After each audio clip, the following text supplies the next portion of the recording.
안녕하십니까. 성주 참외가철류 연구소에서 근무하고 있는 원도현 농업연구사입니다. 이 시간에는 고운기 딸기 우량묘 생산을 위한 육묘 방법에 대해 말씀드리겠습니다.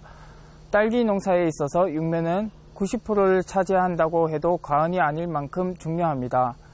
딸기 육묘는 묘소질에 따라 정식 후 생육과 수량에 결정적인 역할을 하므로 좋은 묘를 생산하고 사용하는 것이 딸기 재배 성공의 관건이라고 할 수 있겠습니다.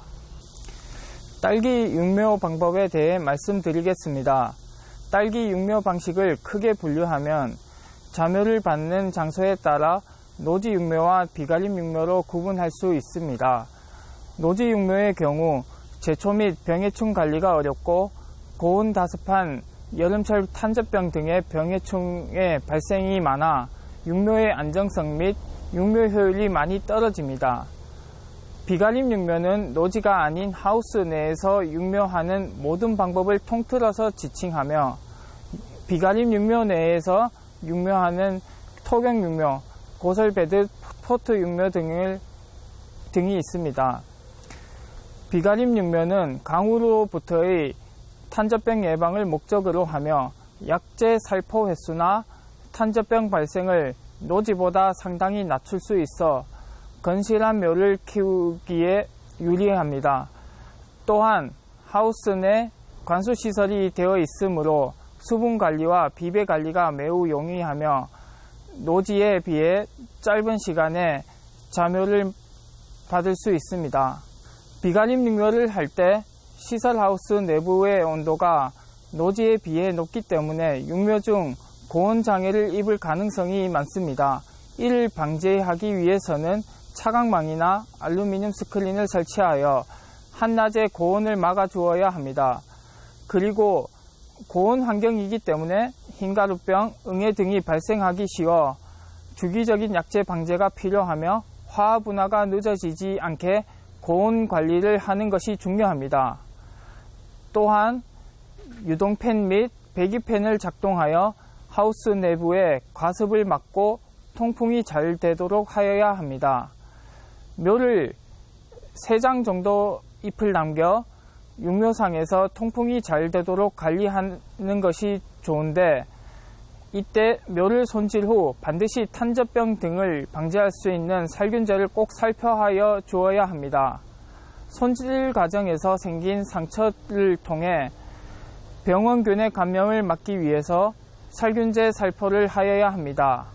그리고 살균제 및 살충제를 주기적으로 살포하여 병해충 발생을 예방하고 탄저병이나 시드름병이 발생하였을 때 주변에 병이 확산될 우려가 있으므로 병이 발생한 묘와 인접한 주변 묘도 제거하여 주는 것이 좋습니다.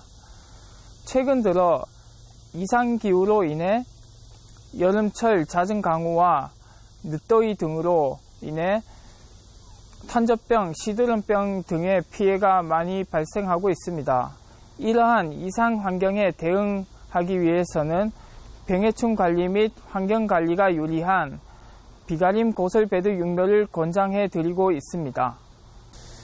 딸기 육묘에서 중요한 화합분화 촉진에 대해 말씀드리겠습니다.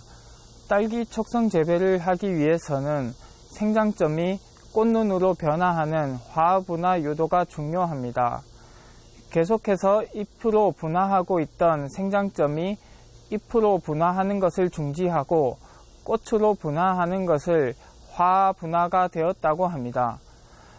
딸기가 만들어지기 위해서는 꽃눈, 즉 화가 만들어져야 하며 자연 조건 하에서는 9월 20일경부터 화분화가 시작됩니다. 화분화 촉진은 자연에서 화가 생기기 전인 7월에서 8월경에 인위적으로 저온 단일 조건을 주어 화분화를 유도하는 것을 말합니다. 화분화를 촉진하는 온도 범위는 10에서 25도씨 사이입니다. 이 범위에서는 온도가 낮을수록 효과가 큰데 25도씨가 15도씨보다 화분화까지의 소요 일수가 깁니다. 그리고 30도씨 이상의 고온에서는 화분화가 저해되므로 7월에서 8월에 낮 온도가 30도씨 이상이 되는 경우가 많기 때문에 묘를 낮 동안에는 차강 처리를 해주는 것이 좋습니다. 육묘 중 질소 치용을 억제하면 화합 분화가 빨라지는데 이는 체의 질소 함량이 낮아지면 CN율이 높아집니다. 화합 분화는 탄소량에 비해 질소량이 상대적으로 적을 때 쉽게 이루어집니다. 체내 질소 함량만을 낮추어서는 화합 분화를 유도하기가 어렵고 저온이나 단일 조건 같은 요인들과 조합이 되어야 화합 분화가 이루어집니다. 이러한 시비 조절은 7월 하순에서 8월 하순까지 실시하며 맹물만 계속 주게 되면 영양이 약화되므로 묘 상태를 보고 간간히 이씨 농도를 높여 비료를 시비하여야 합니다. 우량묘 생산을 위한 냉풍 육묘 처리에 대해 말씀드리겠습니다. 촉성 재배를 위해서는 화합분화 촉진이 중요한데 화합분화 촉진을 위해 고온기에 화합분화가 촉진이 될 수 있는 온도를 형성하여 주는 것이 가장 중요합니다. 고온기, 야간의 저온을 유발하기 위해서는 하우스 내부를 냉각할 수 있는 설비가 필요합니다. 육묘 후기에 저온 처리를 위한 설비로 추천드리는 방법은 지하수를 이용한 냉풍 장치를 이용하여 야간에 저온 처리를 하는 방법입니다.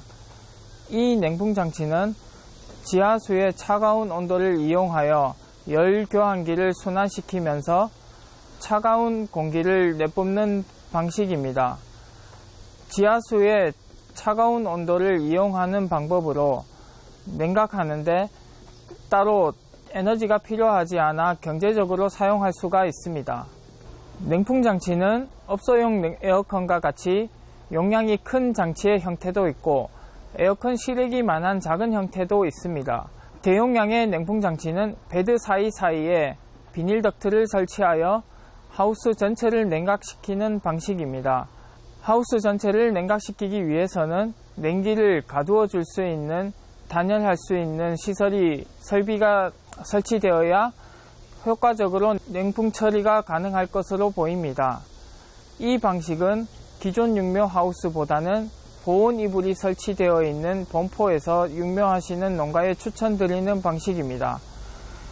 기존 육묘 하우스에서 하게 되면 단열 설비를 하는데 추가 비용이 발생하기 때문에 본포에서 육묘하시는 농가에 추천드립니다.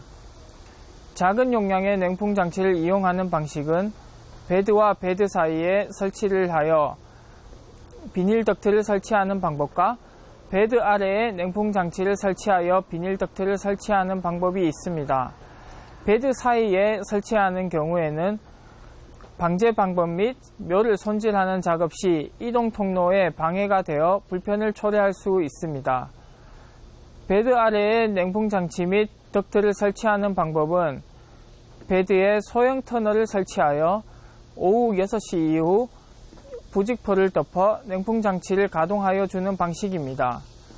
대용량 냉풍 장치를 설치하여 단열하는 것보다는 경제적으로 설치하여 냉풍 처리가 가능한 방법입니다.